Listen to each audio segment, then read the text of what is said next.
what I like, what I like, what I like, what I like.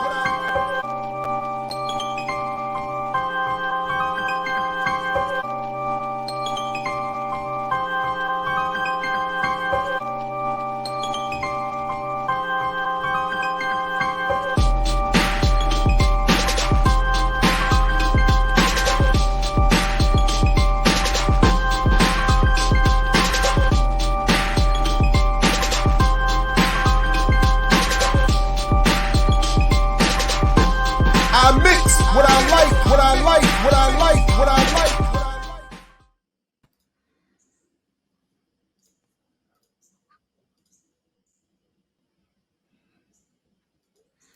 What's up, world? Welcome back to our Mix What I Like live here on Black Power Media. I'm Jared Ball, back with brother Kaba as well. Kaba, I don't know where you are with this, but I have to say I'm very happy we're going to have our next guest on, because one of the few benefits, maybe my favorite, if not only benefit, to having been sent to for a couple of years to some with the good Quakers at private school, in high school. Yeah, the friend schools, Baltimore friends initially, and then I was politely as they could asked to leave and never come back. And then up the road at Silver Spring at another friend's school. Just wasn't that right? In Silver Spring, yeah, it's you people just can't help you. So we tried another one at a different sort of friends alternative school, and my favorite part about the experience was being introduced to psilocybins, to the magic mushroom. And for years, at the friend school? Oh man, nobody does drugs like rich white people. Let's be clear. Nobody does drugs like rich white people. So whatever mythologies are put out there, it's not even close. Really? Rich white folks, every drug really are high. They're high right now. Hey, look, my grandmother was a domestic, right? And she used to work for this white doctor. And he had two sons, and I knew him. I went to school with them. One of them was the same age as me, and the other one was a year or two younger. And when we were like in high school, man, these dudes used to do like, what do they call it when they put the stuff, spray the stuff in a bag, and they ingest the sprays for the cleaning, the paint thinner or whatever. Yeah, they huffing paint. Huffing. That's what they used to call. Man, they used to do all that kind of stuff, man. Yeah. And my grandma, it was like a cautionary tale, like, okay. And they would get arrested, and of course, the police would take them to their house. They wouldn't take them to jail. Yeah, take them to of course. And my grandma used to say, "See, boy, the white folks could do that, but you better not try that. You going to jail." So I had to learn a few tough lessons, but I did all of that. I did all of that with all of them, and then they would get shipped off to rehab, and some of us went to jail, and then into the military. So, but the point I'm getting at is that the mushroom, for years, I thought was amazing and fantastic, but unfortunately, none of my black friends, they were all like, "Nah, man, that's your white side. That's your white friends. That's your white. We don't go over there." And I was like, "But you don't understand." So over the years, as I've started to see and be late to the emergence of many more in the African world, not only had they already been there, but sort of reclaiming the rightful approach to this, and a way to not just abuse it the way I was. I was just out there eating them and having fun, literally rolling around in the street, laughing and going to shows and doing all that kind of stuff. But there are real physical and mental benefits to professional engagement with an increasing form of study around professional engagement with psilocybins for all forms of treatment. So I was very happy to be put in touch with our next guests, who are coming here to talk with us about the Ancestor Project and their work. I'm talking about Charlotte James, and if I'm saying it right, Undrea Wright. Am I pronouncing that right, my man? Forgive me and correct me if I'm getting that wrong. You did a fantastic job. Oh man, that's beautiful. So what I need to do is reset my banner here so we can at least get on screen here. Cut my head off. You already started with a mushroom. He ain't even using them right. You can cut your own head off and stuff. Y'all got to teach this brother.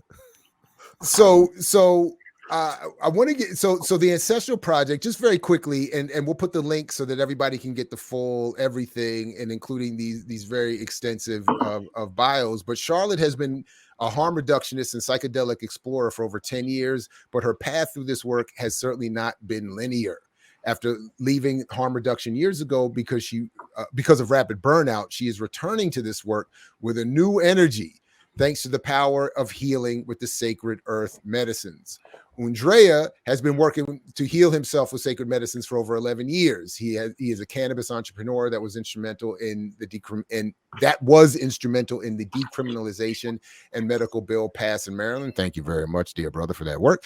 He has a focus on equity and inclusion in all healing work in communities, and practices in the traditional Amazonian ways informed by the South American Shippo, Cannibal, and man, say all that, man. Leaving trained various global indigenous masters, having trained with various global indigenous masters. Welcome to you both. Thank you for joining us. Good morning, greetings. It's good to see you. Good morning. Good morning. Blessings. Is it? Are you going up in smoke over there, Charlotte? No, just the morning cleanse. Okay, all right. Yeah. So let's talk about. Let's start there. What is this morning cleanse? What is the value? What is the value of what is being used for the cleanse? Like, let's talk about, because admittedly, there's a very childish side of me. I like going back to those early experiences where I'm like, man, let's talk about shroom. So I want to. Before I descend into any madness, let's talk about the real value and that your work is showing in the use of psychedelics for harm reduction, treatment, healing, morning cleanses of sorts. I don't know. Talk to us about it. What do we need to know? Yeah. Well, first off, good morning, everyone. Thank you for having us. It was funny listening to your intro. I'm also a Quaker school kid. So. Oh, really? Yeah. That's where it started. Grew up in Philly. Mamas, don't let your babies grow up to be Quakers. Yeah. The Quakers are honestly, though, of all the folks, of all the Christian branches, the values there of service to the community and living a life of integrity, it certainly carried me through. They make good oatmeal too. At this point. Yeah. Oh, wow. We usually actually, especially since it's the morning, we usually start conversations by calling in the ancestors and doing some grounding. Would y'all be open to that this morning? Absolutely. Okay, beautiful. Dre, you want to take that one? Sure. Creators, spirits that move through all things, spirit guides, ancestors, allies, relatives.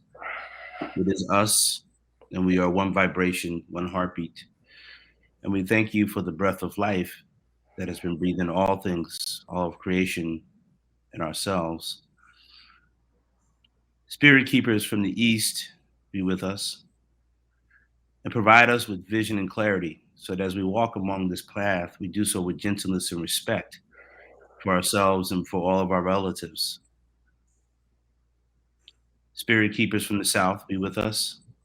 Fill us with love and compassion for ourselves and for all of our relations, the two-leggeds, the four-leggeds, the winged ones, the people of the air, the people of the water, the rock people, the tree people, the plant people, the insect people, the mycelium beings, the bacteria beings, the virus beings, and all of our relatives, all of creation.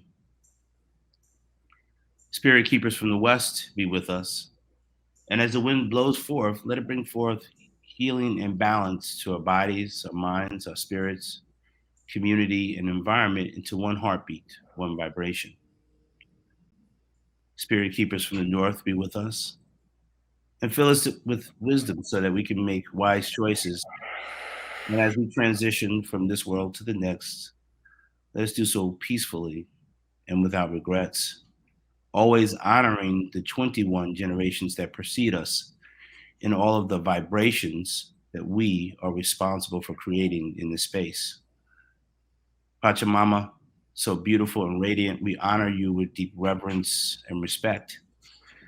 And we ask you to remind us never to take more than we need from this place, and to always give back more than we take. Call and response, Ashe. Ashe. Ashe. Aho. Aho. Aho. Basi. Basi. I see. Thank you. Thank you. Right on. Thank you. Thank you. What tradition is there a particular tradition that's out of? It sounds like a more indigenous kind of flow. Yeah.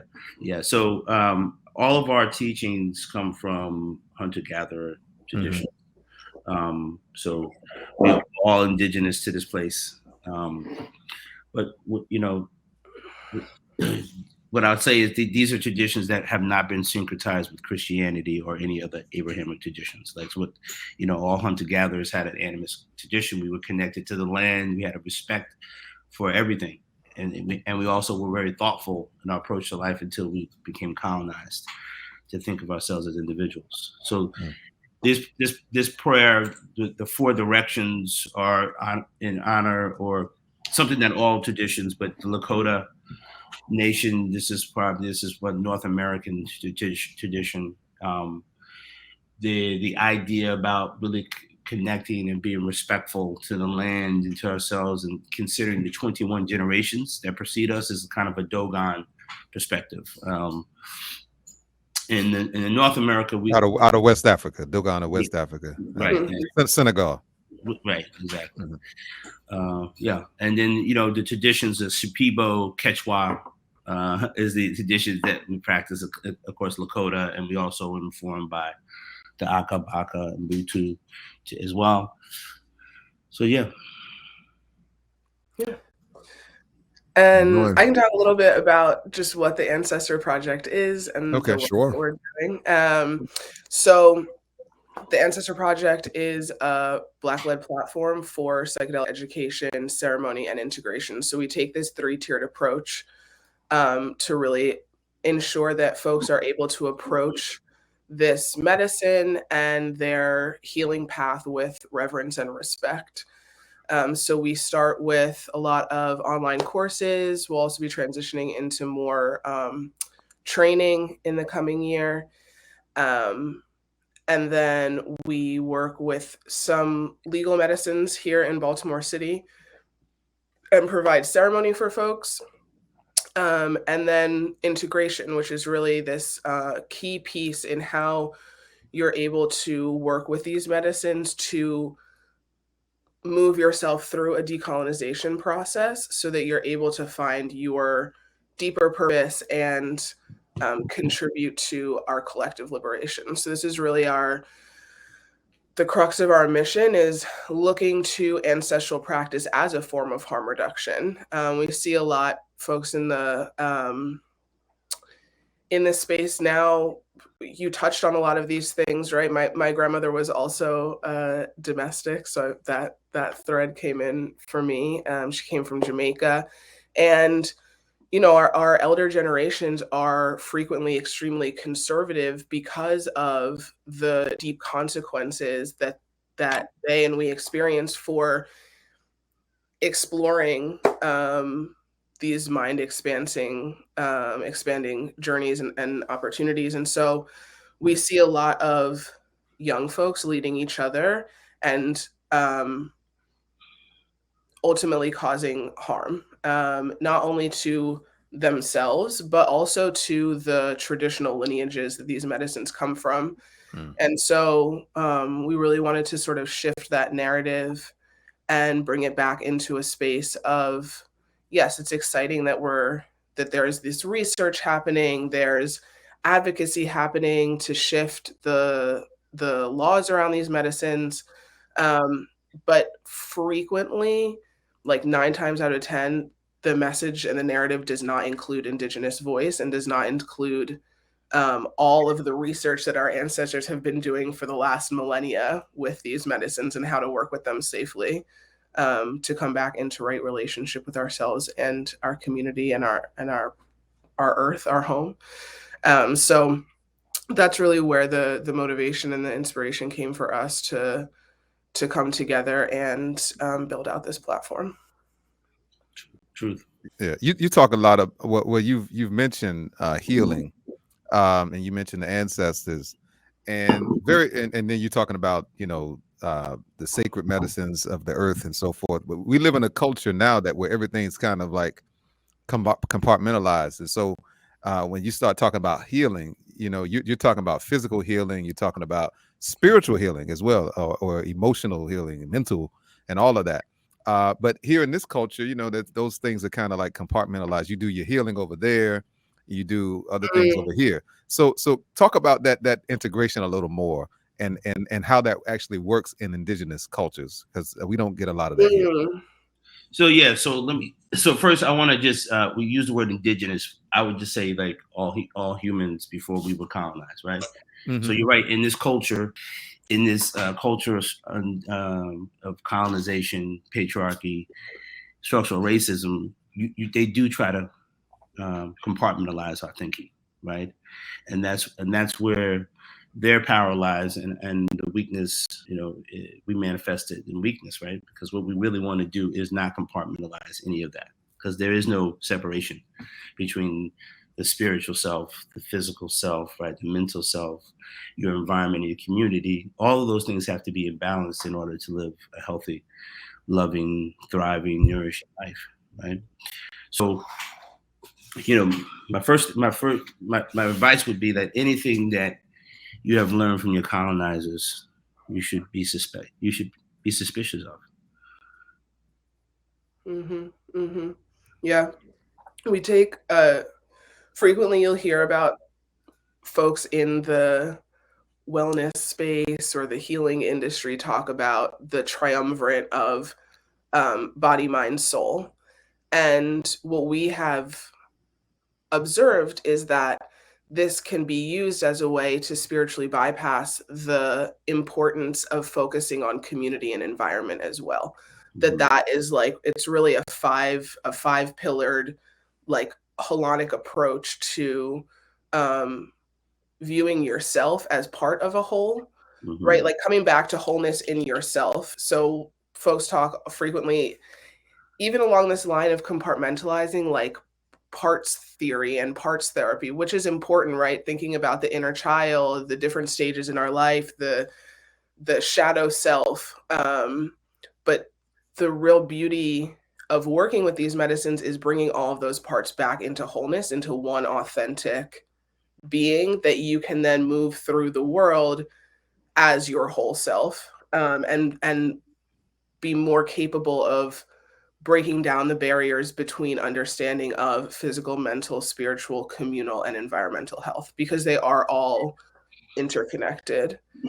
And you asked about integration. What we see frequently in communities that exist in a more ancestral structure, even in contemporary times, is that the integration conversation is not as heavy, because like you live next door to the medicine man, and the medicine woman is your aunt or your sister or someone in the family. And so there doesn't have to be as much of a conversation as when we live in these very separate communities, like what you're saying, where we go into these ceremonies or healing spaces, have these really expansive experiences and journeys, and then we have to come back into a world that is trying to oppress us, right? We're coming back into structures of systematic racism and patriarchy. And so there's a disconnect sometimes, and the integration work we do is in supporting folks and taking those insights and those downloads from the journey and turning it into daily embodiment and daily action, so that we can start to move towards co-creating a more equitable future and existence for all of us. Yeah. So you talked about, did you talk a little bit about preparation, Charlotte? No. Okay. So there's like three pillars that like are I think to optimize your experience, the first is like the preparation. When the way you come to these medicines, like our ancestors brought us these medicines, it was part of a rite of passage, right? What you talked about in the Friends Academy is where young people are experimenting with these medicines. The elders, instead of encouraging them to do this, are like, no, don't do these medicines, right? So they're hiding and they're having these harmful experiences without really any direction or intention. So the first is we spend a lot of time with folks that we're supporting, preparing them from ceremony. Like, what is the reason that you're coming to ceremony? What are the habits, beliefs, ideas, and people that no longer serve you that you're excited to let go of, right? The integration, the integration process is about what are the habits, beliefs, ideas, and people you're excited to now attract into your life, because during the ceremony, you become aware, right, of how you are participating in your own oppression, right? You get to see how this decision causes these two things to happen, which leads me to this place that now I'm depressed and angry or judging myself or et cetera, right? So it's like a really beautiful process. But if we don't do that process, then what we see is the example you shared, where young folks are doing these medicines, they're causing harm to themselves, they're being vilified or incarcerated for that. And then, these privileged folks who've been using these medicines, then they'll do things like they'll microdose, right? So that they could be more effective to turn out more code to be, more abusive and destructive in our culture, instead of using those big minds to solve some problems like racism or hunger, right? Or poverty, right? We're instead of inventing TikTok, we should be creating, structures. We should be dismantling these structures of oppression all around us. But we're not doing that because the Western framework around these medicines is about, like, I want to have an experience, or it's because I have this condition that I want to address. So let me take care of my own issue, my own condition, and forget about the rest of you. Our ancestors were very clear. You come to these medicines so that you could get your stuff together, so that you could be a greater participant in the community. It wasn't just about you, it was about all of us, right? And this is important, because what you see now, the West is really moving towards this pharmaceutical model around these medicines, where the person has PTSD or has this other DSM designation, which we all know that's like an insurance scam anyway, right? Because we're all on the spectrum, right? All of us really need deep, nurturing, loving relationships, right? And we're not getting a lot of them, which is causing a lot of the trauma that we're experiencing. So yeah, anyway, complete. Yeah. You mentioned, no, go ahead, Charlotte, go ahead. I was just going to say Iboga, which is a medicine that comes from Western Africa and Gabon, is a really strong example of what Dre is talking about in terms of this like curative approach and pharmaceutical approach. Ibogaine is known as a medicine that has powerful ability to cure opioid addiction, or essentially like shut down a lot of the cravings associated with opioid abuse. And so right now the conversation around Iboga and Ibogaine is this: it's like, it's going to cure you of your substance abuse disorder or your addiction or whatever. But when we talked to our elders in Gabon, we had an event where we like live streamed with some elders in the Bwiti tradition earlier this year. They don't have, opioid addiction is not a problem in Gabon. It's not something that they experience. And that's not what this medicine was. That's not why we worked with this medicine to begin with. And so it's really interesting when you look at that factor of it, of the rhetoric around psychedelics and sacred earth medicine right now is this very medical model. And they talk a lot about like the medical model and the underground. The underground is really the tradition, right? And the medical model is the Western colonization of these medicines. And we see the process happen over and over in history. Colonizers come in, they demonize and suppress the traditions, then they appropriate and capitalize on them. And we see that happen with tea, chocolate, tobacco, right? And now it's happening with cannabis, of course. And now we see it happening with psilocybin, iboga, ayahuasca, all these medicines that our ancestors already did the research on how to use them effectively to support us, that we don't need to like now reinvent the wheel to validate that they are supportive and effective medicines. Yeah, I remember I have very little experience with this in terms of a direct study, but I remember even, for instance, reading in Gary Webb's Dark Alliance, where he was talking about the shift in this government's approach to what are called illicit drugs. Well into the 80s, even the Western medical establishment in this country was writing and submitting to Congress and others of the benefits to regulated cocaine use in psychotherapy and other forms of therapy, and even some physical ailments. And obviously the pre-manufactured form that was naturally drawn out of plants in Central and South America were known to the pre-colonized, sometimes known as indigenous people, long before that. But I just thought that was interesting that even the processed form was seen as being beneficial until it was necessary to turn it into, strictly something to be targeted for, destroying the lives of Black and brown and even poor white folks. But I did before. There were two things you've already raised. One, I definitely want to ask about microdosing. But I want to come back a little bit and start with what I'm noticing here. Both of you seem to consciously avoid use of the D word in referencing these medicines. That is, I don't hear you talking about drugs. I hear you talking about medicines.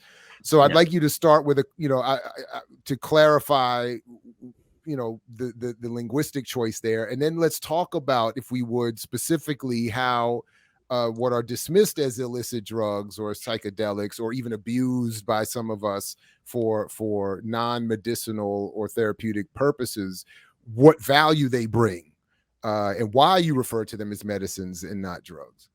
Mm-hmm. Yeah, thank you. So the first thing is, the way we see this is a relationship that you're building with spirits, right? And each one of these plants has a spirit or energy, like an energy signature. And you want to come to those medicines with gentleness and respect, and just like any respectful relationship, you're going to introduce yourself, right? They are medicine. They are teachers. They are here to help and support you and heal you. Humans have been using these medicines since probably the Stone Ape theory suggests that the evolution of our brains was really, the mushroom really was responsible for that explosion in growth in just in under 2 million years.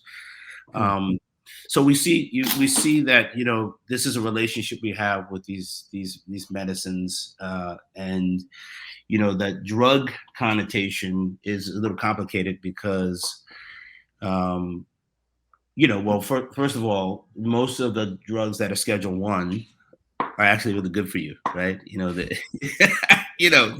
is Schedule 1, MDMA, like all LSD, all these medicines, and also I want to be clear that, like, when we talk about, you describe LSD as a medicine, we gotta get into that, man. I'm sorry to cut you off, but that's wild. Yeah, these are spirit molecules, right? So MDMA.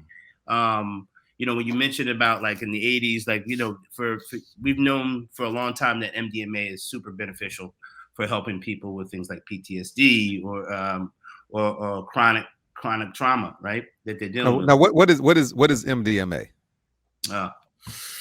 Also ecstasy. Yeah.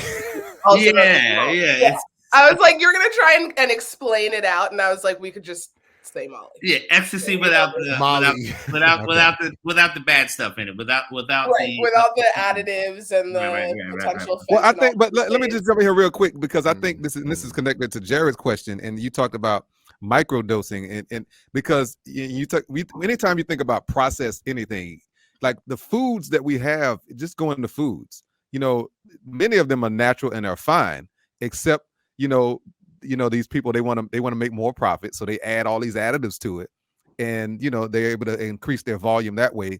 But by doing that, of course, there are deleterious effects. And I'm thinking that what you're saying too is the same case with drugs, because when we think about cocaine, just pure cocaine, it's not like crack. Like crack has all these additives. It's processed. It's super processed, and so it has all these additives, and it ends up having negative effects on people as opposed to the actual pure product. It's certainly not to the extent that the pure product does. So I just thought that was just interesting that you all were saying that. But go ahead and continue. Yeah. So cocaine comes from the coca leaf, right? Leaf, and you know, and they used to use, and people used to use cocaine as a medicine in America. I mean, it was in Coke. It was literally in Coca-Cola. Had cocaine in it. Yeah, Coca-Cola.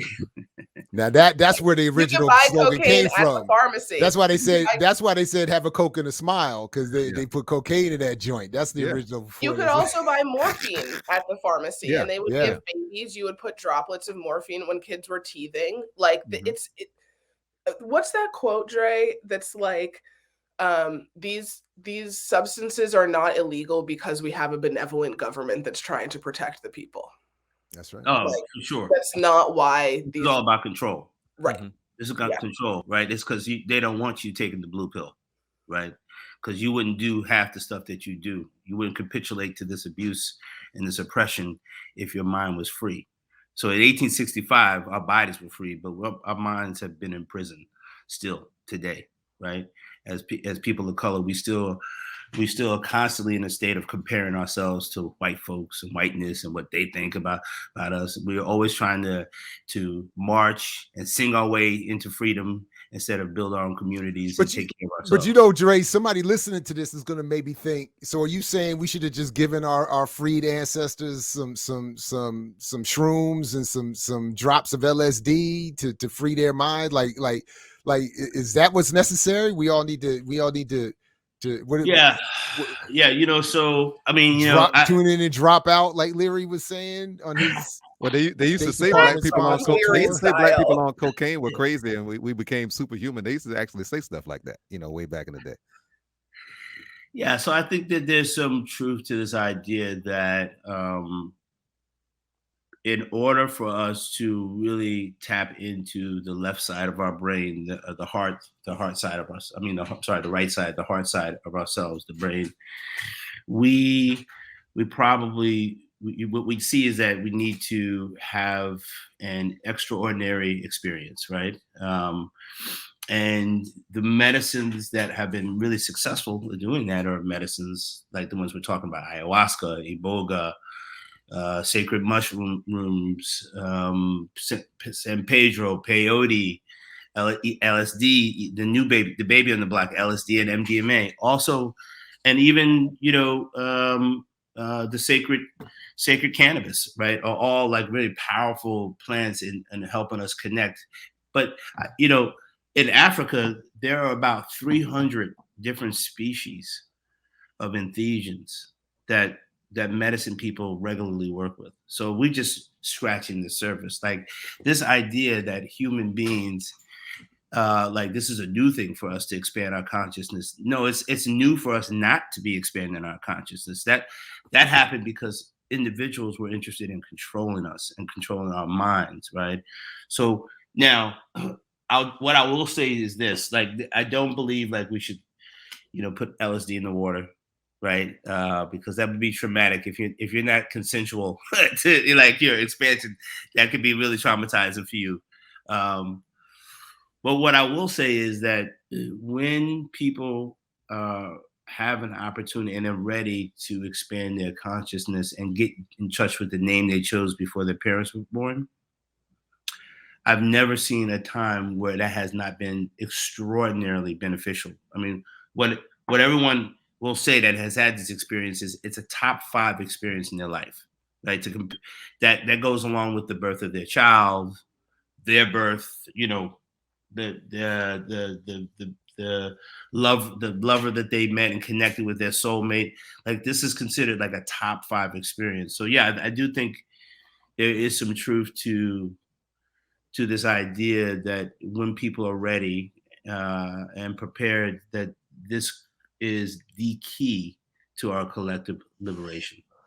I mean, I have believed for years that even my child experimentation has played a positive role in my ability to accept radical, critical, revolutionary, different concepts and frames and all kinds. So I believe that, absolutely. Sorry, Sharon.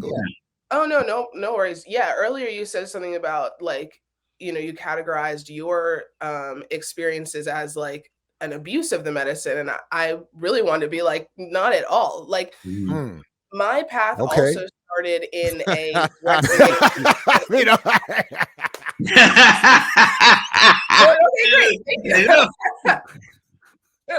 Yeah, my experience is also, right, like you said, Quaker school. I was like, oof, Quaker school followed up by a PWI. Like, that's where all of my experiences started, was around folks who didn't have these same concerns. Even my first experiences with cannabis were with white family members who had much less concern around driving around at 16 smoking weed in their car, right? And and also, now that I work with these medicines in an intentional capacity and have an integration process and practice, I'm able to see how those experiences 10, 15 years ago absolutely impact where I am in my life today, and having gotten to this path and having already had mind expanding experiences, there was much less barrier for me to accept just switching the setting and the context in which I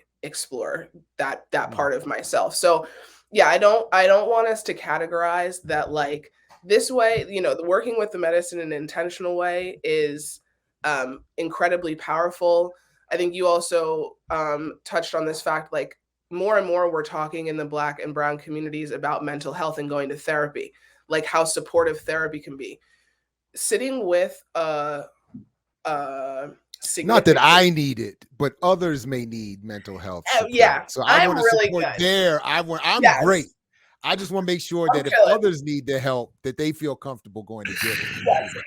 Glad you cleared that up. Yeah, just to be clear, right. Yeah. But these journeys, right? You sit with a significant dose of medicine in a safe setting where you're the container has been set with a facilitator who can keep you safe through your journey. It's 10 years of talk therapy in 8 hours. Like, so when we talk about, are we saying that these are the things that will lead to collective liberation and that everyone should be sitting with medicine? Everyone who's ready, who wants to commit to a preparation process and an intentional practice with the medicine, yes, because otherwise you could be sitting looping in therapy for 10 years, like trying EMDR, right? Like if we think about also some of the tools that are used in contemporary therapy, they are tools that are trying to reroute the neural pathways in our brain. And that's what working with sacred earth medicine does. Like when you work with a significant dose of psilocybin, for example, it reroutes your default mode network. So you're able to say, okay, usually this is what happens. X person says this thing that triggers my trauma response and I react in this way. But now I'm able to see from a new perspective, from a new side, how this thing could happen. And instead of triggering my response in this way, I'm going to choose to respond in a different way. And that little bit of shift is so incredibly powerful, like reclaiming your ability to choose how you respond to the world around you. Because it's not to say we're going to get all Black and brown folks to sit with medicine and then structural racism just disappears, right? But it's like we get to have a new perspective and choice in how we respond to these structures that have been oppressing us for centuries. Yeah, I think the key word is respond, because what we've been doing is reacting. This entire experience has been just one reaction after another, versus like get into a place where we get in touch with our true essence, right? The wisdom, this tremendous wisdom that we already have that is embodied in ourselves. But I'm thinking about, when I think about like the biggest benefit that I feel like these medicines offer is awareness, right? And, you know, the goal for me is to get to a place where I'm in present awareness all of the time, right? I find that when I'm in my present awareness, I am not in a space of reacting. I'm in a space of responding with gentleness and respect for myself and then for other people, right? And then imagine with that level of stress and tension removed from your ability to think, right, and reason, how a person begins to change and shift their experience is pretty extraordinary, right? For me, I went from ex-military special operations person, but then I left the military. I gained about 100 pounds of weight. I was like miserable. I worked like 80 hours a week just hustling for money, right? And I would do background checks on people before they came to my house, right? Very alpha male. Like, I'm from New York. If you look me in the eye too long, I'm ready to like throw down with you, right? Like, what's up? And I went from that perspective to like this person who's just in love, like just so excited to be around people and give people a hug versus a handshake, right? And I'll just share one example of how I realized how I was participating in my own oppression. So for years, I used to teach this flexor rights training and would teach young men and women how to survive a police encounter, right? How to, turn on the dome light, you put your hands where they can see it, make sure, crack your window just a little bit, ask them a question before they ask, like all these little techniques. It never dawned on me for those 10 years where I was teaching this, that I should be working to dismantle a system that requires Black people to act differently, behave differently in a police encounter. Didn't even dawn on me. I was like, I'm just in survival mode, right? So that's just one way that I've seen in myself how I had participated in this structure because I was just unaware, right? I was just following the narrative. And the narrative of this structure is one of scarcity versus abundance, right? This is why we're always competing all the time versus like working together in cooperation. Yeah. I think this like feeds in into the conversation about microdosing, which Dre touched on earlier. Frequently, the conversation on microdosing. And just real quick to explain, just explain what we're talking about here. Yes, for sure. Sorry. So microdosing is a practice in which you take a sub-perceptual amount of a psychedelic or sacred earth medicine, right? So not an amount where you notice physical changes or changes in how you're perceiving the world around you, but it's that the medicine is working on a more subconscious level, and the conversation around it. So you're taking about what is it, like a 1/10 of a dose of what you would normally take of a medicine, a psychedelic medicine.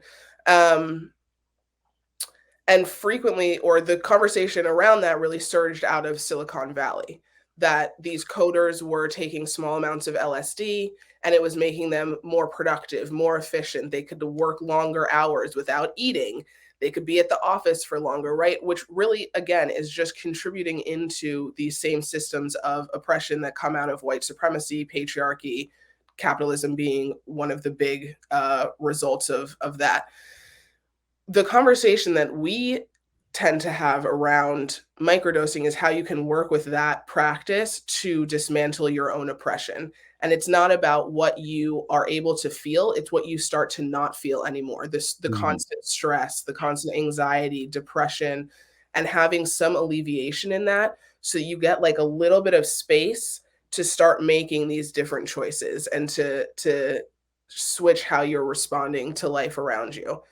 That being said, I think we both, Dre and I, have come to the understanding that microdosing is really supportive as an integration practice after you've had a large mind expanding journey, because you don't really fully grasp what you're trying to tap back into when you haven't had that experience first. So I think microdosing the conversation is surging again because it seems more accessible, or less overwhelming to people to be microdosing.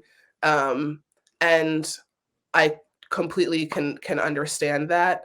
And also would encourage folks to look into what about sitting with the medicine, like in a higher dose setting, what about that is scary and why microdosing feels quote unquote safer. Let me tell you something real quick about the scary part. Let me because what you all are describing, I'm very much interested in. Like I'm like ready to like sign up and get moving.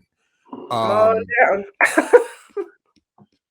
But so my fear, I'll tell you what my fear is, because having had years ago that more heavy experience, both with LSD and with mushrooms, my fear at this point in my life is I'm uncomfortable about the confidentiality of being in a process with people who are going to see and learn things about me at this point that I'm not so comfortable with anymore. Because I remember back in the day, it could get pretty wild in the midst.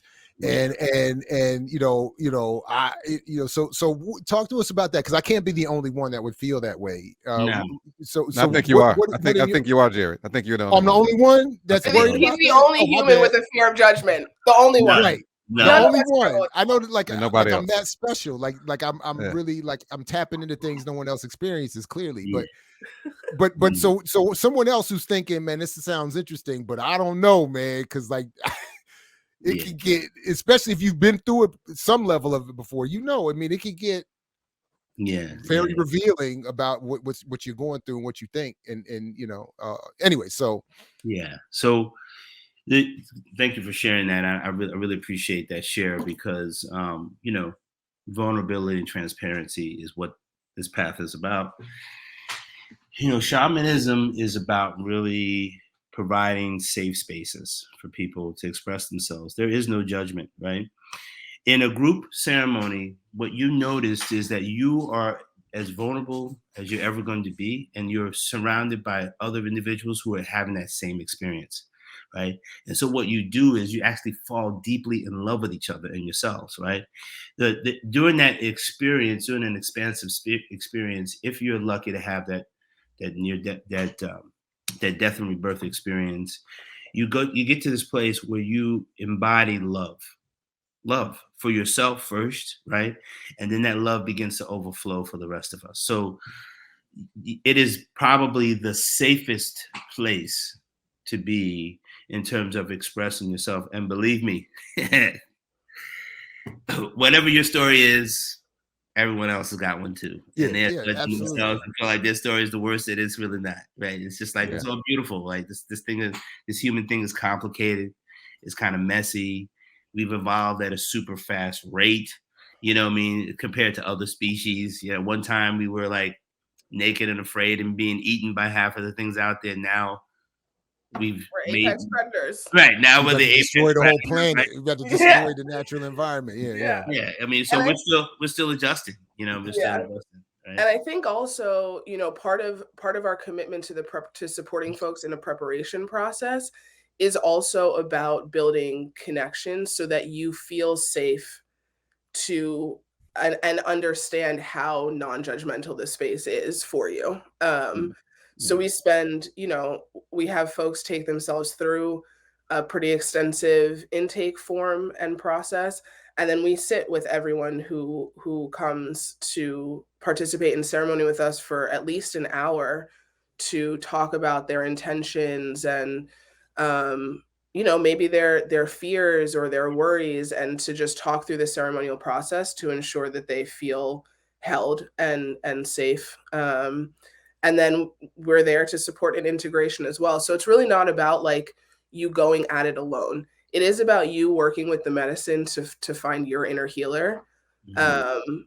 But the expectation is not that you have to do that by yourself. We really believe strongly that community is medicine. That's why we focus on physical, mental, spiritual, communal, and environmental health.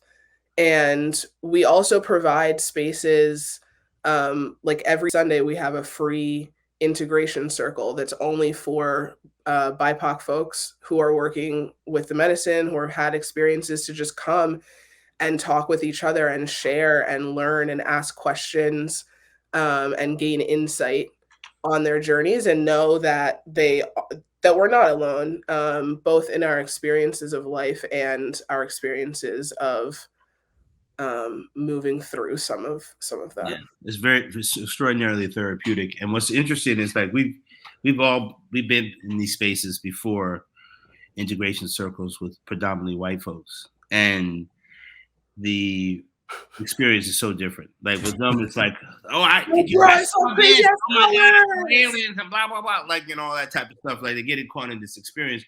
With people of color, like, we come to this like, I want to talk to my ancestors. I want to get connected with myself. Like, we come to break generational curses. And yes, we're coming here to do the work. It's like so beautiful to see like the wisdom that is encoded in our DNA, like in our melanin. It's just like beautiful. Like, we don't come to these spaces sloppy and messy, right? We come to this is our traditions, right? And we're just re-educating, right? And the thing is, when you think about white folks, or people who culturally identify themselves as white, right? Is that a myth? Yeah, consider that these people have amnesia. Like, before they came and colonized us, they went all through Europe, and like the Wiccans and Druids, they were setting them on fire for their traditions. If you were a witch, they would burn you up, right? It was like, so they like kind of did the Borg. You ever see was it Star Trek, the Borg? Like, they just assimilated them so well that they've completely forgotten and disconnected with their own ancestral traditions, right? They think their traditions is like some Abrahamic traditions, like, but that's not their tradition either, right? These are things that were used to colonize and control all of us, right? Yeah. If you're a Star Trek fan, you're a fan of psychedelics. I watched an episode last night. Is that so?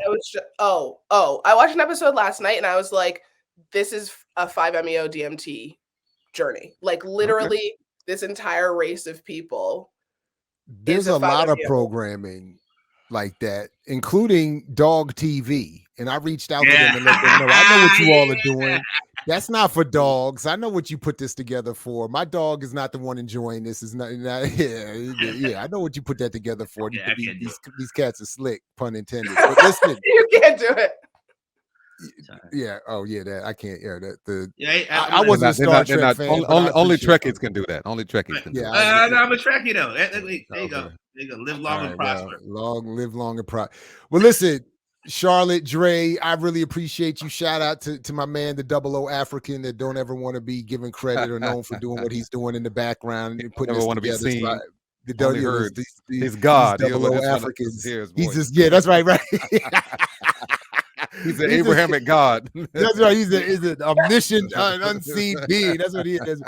But I definitely appreciate you. You will all be hearing from me, not only to invite you back here, but I'm about to be coming through. So and they're going to be on my show. I was just going to say some other people are going to be on my show Monday on WPFW, Monday from 3 to 5 Eastern time.